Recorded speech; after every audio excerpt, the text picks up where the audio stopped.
Hey everyone, welcome back to the channel. Today I am making a lye solution for you. Normally when I have my videos, my technique videos, all that stuff is already prepped, but some of you may not know, what goes into making the lye solution. The oil stuff will come another time, but this is just focusing on the lye part of it. So I also wanted to illustrate that when you're making a lye solution, it's very, very important that you have an area that's well ventilated, because the lye itself creates these fumes that can really hurt your throat and lungs. So in my little soap area down here, I don't have the greatest ventilation. So what I do instead is I use a chemistry bottle. Basically, you can get these from Amazon. I'll link it below, but you got to make sure to get a quality one. So it does come with a price tag with that. So I would say, if last I looked, I think 2 bottles of this size, it was like $28 or something like that.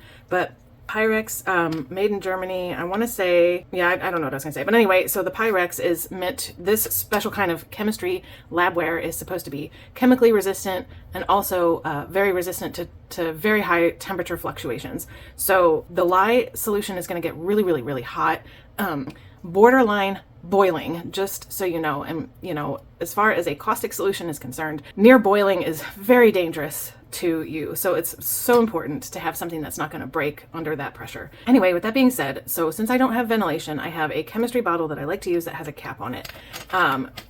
While it's hot and trying to dissolve, I only have the cap on there loosely, and I'll show you what I mean when I get there.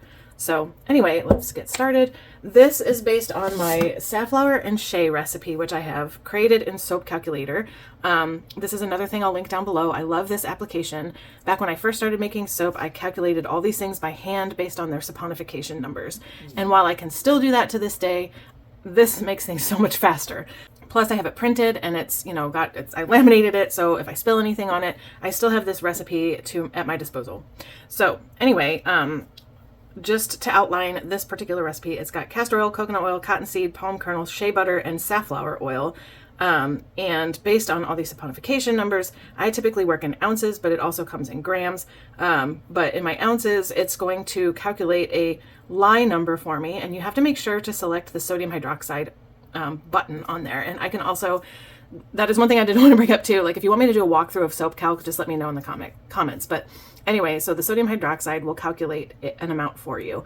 Again, pounds, ounces, grams. I usually work in ounces. So here it's saying I need 4.05 ounces of lye to counter this recipe. However, I like to use citric acid. This is, citric acid I bought on Amazon that I just put in another container. But it's got some clumps in it too. Anyway, it's like a fine powder like this. Looks a lot like salt. Why I use this, and I made a whole Substack post on this, which I haven't posted yet, but I will. But adding the citric acid is really good to preserve the longevity of your soap in the long run. I'll explain in the Substack post why, so be sure to give that a visit. And again, I'll link that. By adding citric acid, since this is an acid and lye is a base, you're gonna neutralize some of that base. In order for us to have a good functioning bar of soap, we need to add extra lye to counter how much is neutralized by the citric acid. So it's a very simple calculation. I've already done that down here. I don't have it written out, but I know how much is supposed to go in there. And with the citric acid, I do it in grams because it's such a low amount that it's hard to pick up that amount in ounces. With the 16 grams of citric acid, I'm going to have to counter that with 0.3 ounces of lye. So instead of 4.05 ounces, I'm going to be adding 4.35 ounces. Clear as mud? I thought so. So anyway, let's get going. I've got my bottle, and the first thing you want to do, and again, here's my recipe again, look at your water. So I have this based on a 25% water percent of oil weight. The standard is around 30 something, but I like to reduce my water amount to help the cure go a lot faster.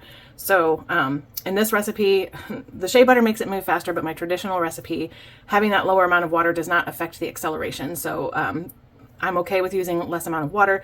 This recipe may help to add that extra water just to help prevent that acceleration just because of the shea butter, but I still do the 7 ounces at the 25%. And I also do a 3% super fat. Gosh, all these numbers I'm just throwing at you, but just know I'm about ready to add the water, and it's 25%, and I'm gonna use 7 ounces. So here I've got my scale, and you may not be able to see the numbers very well, but I make sure that it's in ounces. I set my bottle on there. I've got to tear it out so that it says 0. And then I'm going to add 7. And it doesn't have to be perfect with the water. because I'm already doing this at 25%, a little over is fine. So yeah, so I'm like 7.25, and that's totally fine. As long as you're not going like, you know, way over 2 ounces, 3 ounces over, it should be. I'm going to add my citric acid. So I'm going to tare my bottle again. I'm going to change my unit to grams, and then I'm going to get my citric acid. I also like to use a funnel to help, you know, prevent mess. So I got this little cheap funnel here. You can get them anywhere, Walmart, IKEA, whatever. But I got to tear this out again so that everything is 0. And all I'm doing is seeing the amount of citric acid. Now this one I do want to be a little bit more precise with, just because I don't want too much in there to counteract with the lye. And I usually have a good understanding of how much citric acid it takes spoonful wise to get in there. So I'll give this a swirl. And interestingly enough, citric acid is what is called an endothermic reaction. So what that means is that the solution actually gets cold when you mix it with water. An exothermic reaction is when it gets hot. So when you add the lye, that's an exothermic reaction, whereas the citric is an endothermic reaction. So pretty cool little science fact. But I can see there that it's pretty much dissolved. If you don't want to use the grains, you can also prepare a 50% citric acid solution, which I also have here. This got really cold when I made it up, but yeah, you just have to calculate for the amount of water that's in here and the fact that it's a 50% solution, not 100% like this. So I would add like 32 grams of this, but then also decrease the amount of water based on how much water is in here. So that would be like another 32 grams. So, I mean, granted, it doesn't matter that much as far as the water is concerned, since like I said, I already did reduce it by a lot. I also like to add sodium lactate. This came in a different bottle. I just put it in a smaller bottle. And I don't really weigh this. All I do is fill a cap full of it and I pour it in there. That's good for like at least a pound of oils up to 2 pounds. You may want to use a little bit more for 2 pounds of oils. But this particular recipe is only 28 ounces of oil. So it's like 1.75 pounds. So I'm just using a cap full of this, you know, no measurements. Mixing that up pretty good. And then I've got something else that I really like to add to soap, and I've added it for years and years and years, and that is silk fibers. As you can tell by the label, it's really old. It's like yellowed and frayed and whatever. I want to say I bought this like 15 years ago, and it's lasted me that long. So if you really like the way the silk feels in the bar, if you invest in a bag of this, it's going to last you forever. And I will link that in Amazon, or I'll link that in the description below so you can get it from Amazon. I bought this from a company called The Scent Works. This was like way before Amazon started getting really big. So I don't even know if this company is still in business, to be honest, but they might be, and I'll check and maybe I'll make a comment below. But anyway, so this is my silk fibers, and I try to make sure that, you know, as far as the silk fibers is concerned, I'll check and make sure that they're, you know, ethically harvested, because it does come from a silk moth, their cocoons. So just to make sure that they're not like getting the babies in there and stuff. But anyway, so this particular recipe, I only need about this much, like about half a cotton ball size. So like, I say half because this is really thin relative to like what you get out of a cotton ball bag, but this is all you need in there. And this will dissolve in the lye, so it's not going to dissolve in the water solution. I like to swirl it around to get the ball itself a little wet, so that it kind of sinks a little bit in there. But you can see that it's not going to dissolve. It's just going to sit in there, which is totally fine. So there's that. I've got my 3 main ingredients in the water, and now it's time to add the lye. So instead of weighing it directly into the bottle, I like to use a Dixie cup, just because it's a little less messy that way. I've got a nice wide opening. I don't have to worry about, you know, making it into the funnel. Sometimes there's clumps that come out of the lye bottle, and I can break them up before putting them in, you know, stuff like that. So anyway, I have my Dixie cup. I am going to tear it out, and then I'm going to change my unit back to ounces, because that's what I work in. What did I say before? Got 4.05 is the base, but I need to I need to account for the neutralization of the citric acid, so I've got to add an extra 0.3.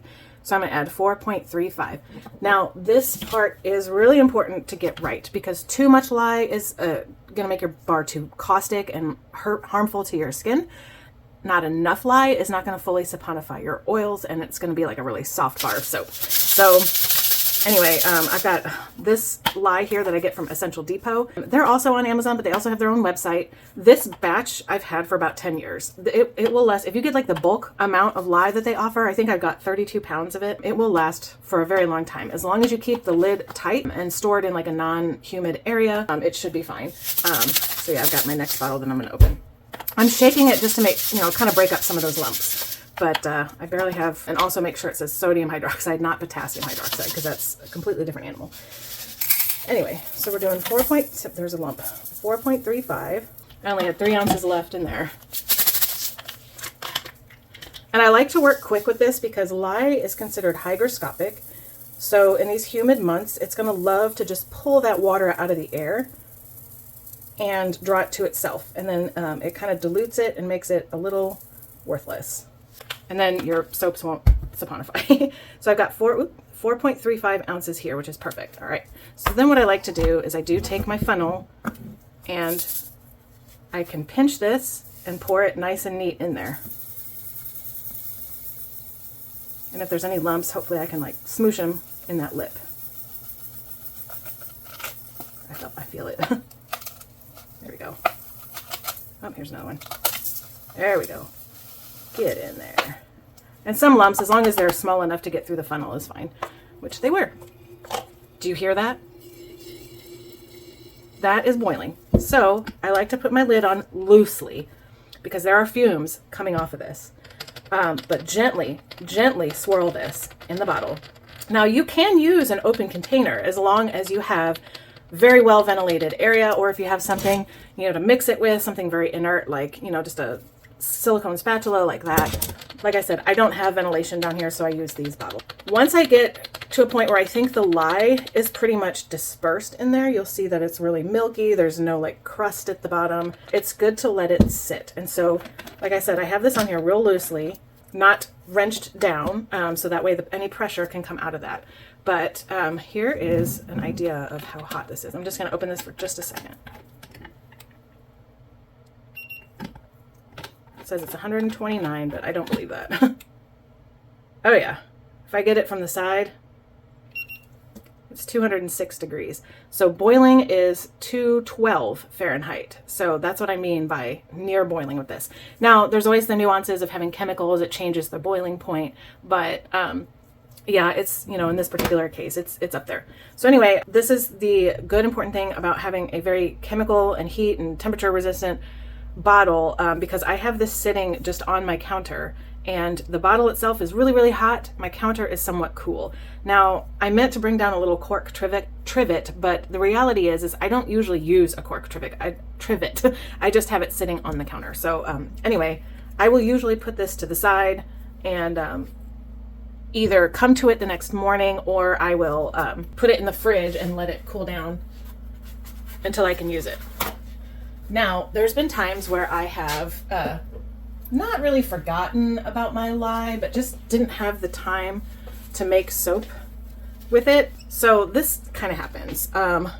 You see like this powdery residue at the bottom, but this is crystallized amalgamation of like lye, and then when you mix the when you mix the citrate in with the lye solution, it's like a sodium citrate salt that's sitting at the bottom. Normally it stays in solution, but if you let it sit there long enough, it'll crash out, and that's what's happening here. So I actually was heating this while I was making the lye to help, kind of redisperse some of that. And I will probably use this, but it'll probably be for home soap because the soap itself is going to be a little bit weaker because there is some amount of lye that's probably been deactivated in here. And when I say weaker, I mean softer, not really weak. It's still soap, but it's just softer. So anyway, there's that. And this is hot because I've been heating it.